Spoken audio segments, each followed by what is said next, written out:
Good evening, listeners. Today's episode is going to be a little controversial. Instead of reading one of your letters, I have had a few interviews. First off, I should tell you, listeners, that I've been asking the police station if I could interview Trix, Edith Horn. They denied my request multiple times. However, after last week's episode from Isabella Horn, I received a rather interesting phone call. Seems they were unable to get any answers from Edith Horn. I can't talk too much on what they might be suspecting or worried about. Well, they didn't share the specifics with me. Apparently, I have a slight reputation amongst the officers. However, they did let me interview Miss Edith Horn. I will now play the tape for you. For the tape recording, present is Priscilla Phantom, Edith Horn, Trix, Edith Horn, and Officer Ellis Amsden. And now what brings you here, my darling Priscilla? I have been asking for you, I suppose. She has? She said she would only speak with you. Why is that? Are you a shrink? Are you... Is there something wrong? Of course not, my dear. If you stare into nothing, it'll all become clear. Be prepared, I wouldn't want you to fear. The monster's by your side. Soon they'll be here. Oh, right. The rhyming. How did I forget about the rhyming? Stop it, please. I guess I can make an exception for you, my dear, dear friend. Edith. Trix. I have been told not to call you that. It's only feeding your delusion. Fine. Edith it is. We went to school together. Do you remember that? Yes.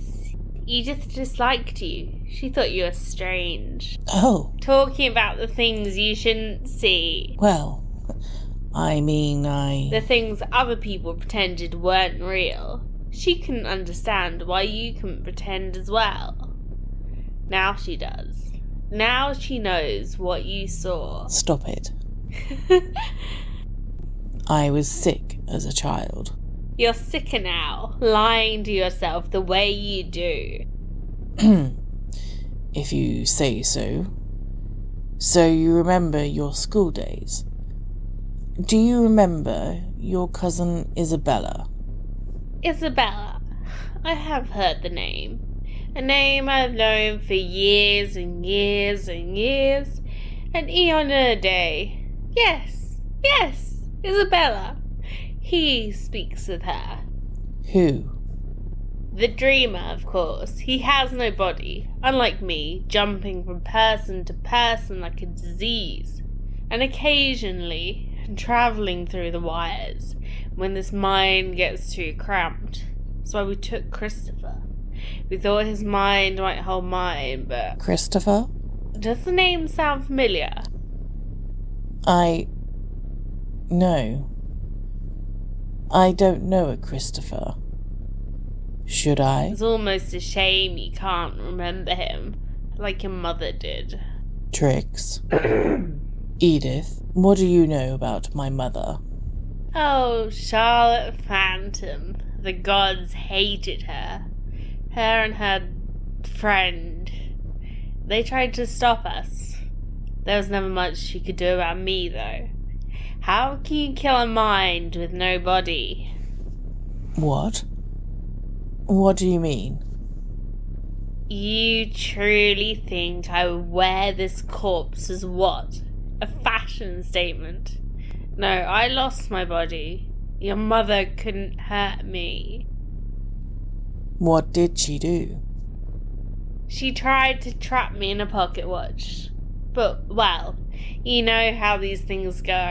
I ended up in a yard sale where a kind old man bought it, who left it to his granddaughter. What happened to her? The granddaughter?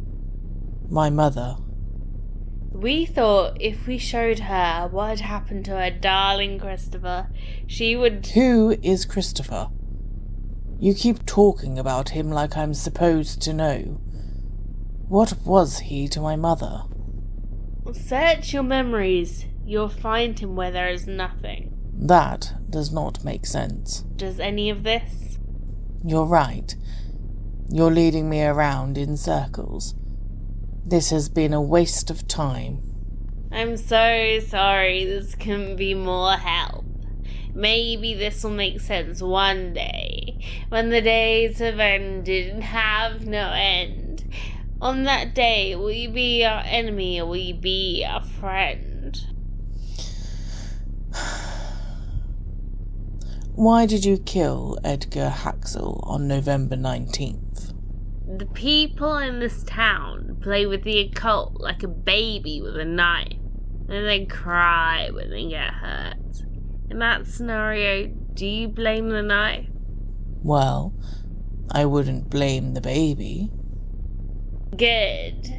Then you shouldn't blame Edith for what I did to Mary Underwood. You killed her. Why? For fun, as a distraction, because the voices told me to. Who knows, I can't remember. You killed somebody, and you can't remember why. You and your morality, Priscilla. It's all semantics. To err is human, to burn is arson. Where do you draw the line? Usually, somewhere before arson. You're no fun. Fun? You think this is fun? People are dead. You know what I am, Priscilla. You are not a demon. But you don't believe I'm human, either, do you? Of course I do. What else could you be? I'm so much more. You are a killer.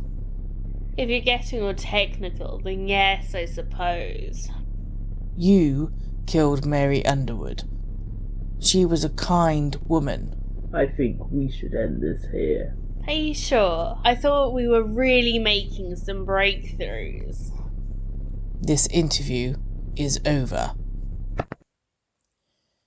As you can probably hear, listeners, that was quite upsetting.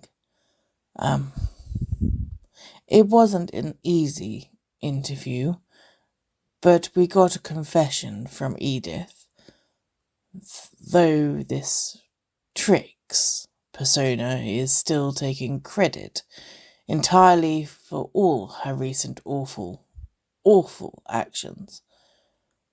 She is still awaiting trial, but if she pleads insanity, I have no doubt she'll win the case. I hope the mental institution on this island is equipped to help her, or at least contain her. Forgive me, listeners. I am finding my sympathy for Edith running out. Mary Underwood was a good woman. She was a friend of my aunt's, and she used to babysit me and my brother sometimes when our mother had to go out. I've been talking to my brother, Charlie, a bit more. We are on better terms despite our differences. We both want to know what is happening on this island. I let him listen to this interview. I think we need to stick together. Now more than ever. Him and Aunt Carol are the only family I have left on this island after all. Unless, of course, you count my mother, but... Well, that's what I thought I would spend the rest of this broadcast telling you about. I have been trying to find out the mysteries of this island without investigating what happened to my mother. Charlie and I agreed that we would both tell our versions of the story. Harvey, I believe he's on the phone now. Yes? Good. Listeners, this is my brother. Charlie, you're on the air. Hi, Pris. Hi, Charlie. I believe you wanted to start off talking about the delusions I had as a child. Pris, I don't believe that they're... But I do. Okay. You saw these monsters. We were kids. Mum told you they weren't real and took you to see a doctor who put you on medication. Yes. But it continued for a time after that. It did. The medication took a while to take effect. See, this is where our opinions differ. I think that what you saw was real. What was actually out there. And we all thought you were delusional. And I'm so... Don't. I'm sorry, but don't. Shall we talk about Mum? Yeah, she did her best to raise us on her own. She went mad. Do you remember that night she came home after being mugged? Yes. She hugged me and told me everything would be all right. That she was going to make it all right. I think she saw something. Yes, I think she saw a mugger. Well, I think she saw something like what you saw when you were young. She couldn't have. She doesn't. She couldn't. They don't exist. Pris. They don't exist, Charlie. Okay, but what about the letter? The letter? The one she left us before she tried to hurt you. Oh. That letter. I have it with me. Can I read it, Pris? Is that okay? Well, if we air our dirty laundry, we should do it properly, I suppose. However, for context, listeners, I should tell you she started acting strange ever since she was mugged. She was paranoid, as you might expect, from someone who had been through what she had. But this was different. She cut down her hours at work, and she spent a lot more time out of the house, never telling either of us where she had gone. Then, about 6 months later, I came home from college to find this note sitting on the kitchen counter. I had left the door unlocked, knowing Charlie would be back from work shortly after I got home. Mum kept promising she'd get round to getting a third key cut, but in the meantime, you always got home first, so I lent you mine. Anyway, I found the note that Charlie's about to read for you, our listeners. Okay, here goes. Priscilla and Charlie, my dear children, my actions over the last 6 months have been, erratic. I'm sure you've noticed. I owe you an explanation. I have seen things that could not, or rather should not, exist in this world. We thought we could fight these things, but they're impossible and distant and real and close and breathing down your neck. We sealed away one of them, but he still whispers through the walls. He draws you in close and drowns you, just as we drowned him.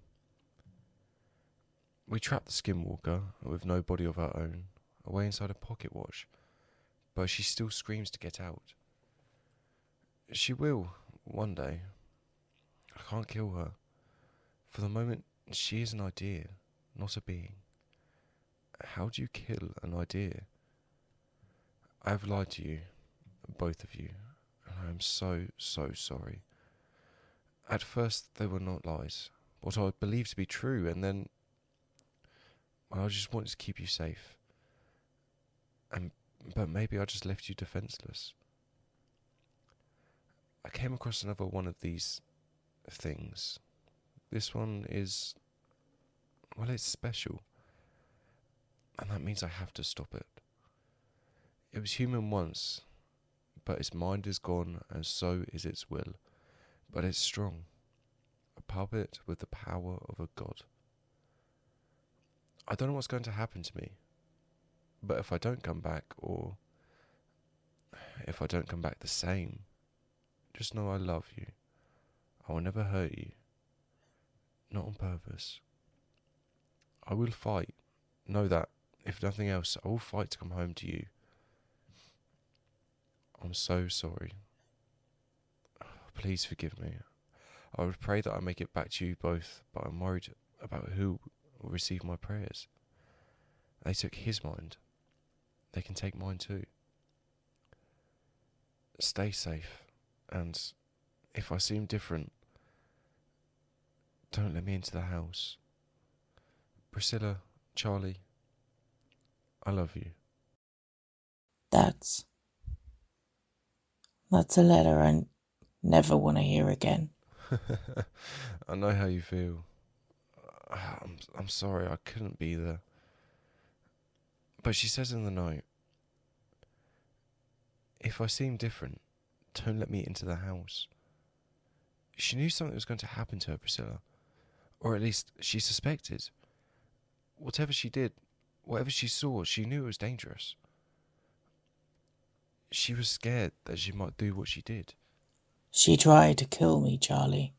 I know, She screamed at me to leave her children alone. She had no idea who I was. She started talking about monsters.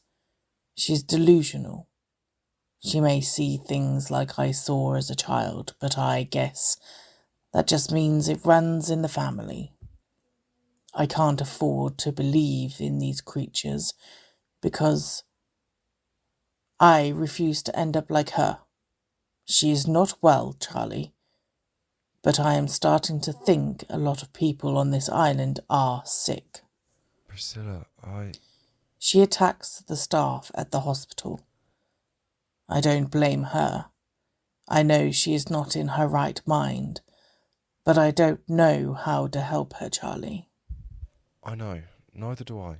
But I'll figure this out. Neither of us should have to deal with this alone. Thank you, Charlie. Actually... Yeah? Can you read out the start of the letter again? Sure. Priscilla and Charlie, After that. I owe you an explanation. After that. We thought we could fight these things, but they're impossible and distant and... Yes, that's it. She said we. Who is we? As far as we know, she went out by herself. Oh my God. She says it again. Here, we trapped the skinwalker. If we can figure out who she was spending time with, we can find out what she was doing and what might have led her to, Yeah, I'll ask around, see if she made any new friends. And listeners, if you have any information about this, please write into the show. I would be grateful for anything you might know. We have a plan. Thank you for having me on the show. Goodbye, Charlie. Bye, Pris. Well, listeners, this has been a strange show, but even if we don't find out anything from this, I'm glad to be talking with my brother again. Don't get me wrong, I will find out what has been happening on this island, because it is not a normal place to live. Strange things do happen here. Oh my God. You think the gods would listen to you? You're so small, even your gods have gods. Letitia Winton. Is that you? Not anymore. What are you? What have you become? I am no one. I no longer exist, but my body still moves and my mind still screams. Oh, how it screams. What are you doing here? You spoke with the mad one. Tricks. Yes, that's her. She seemed stranger. Her mind is reaching its limit. What do you mean? You think Edith's vessel could hold a god? She's a god? She was. Living in these human bodies has compressed her mind. She called herself a demon. What she is and what she does are entirely different things to what she says. You haven't answered my question. What are you doing here? Now? I don't know. I am but a puppet. I'll play my part and then I'll be no more. Letitia, we can help you. Just tell me, who did this to you? You cannot help me. I cannot be saved. I do not want to be saved. Letitia? You want to know about your mother. You might find answers talking to mine. Your mother? Yes. Why? She knew the late, great Lottie Phantom. Why can't you? Ago, he calls me. Who calls you? To some he is fate, to some he is master. He is hollow inside, the hollow puppeteer. But know this, Priscilla, even the gods are not truly free. Wait!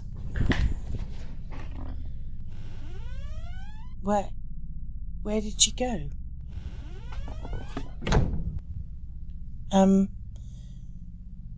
I think that's about it for today.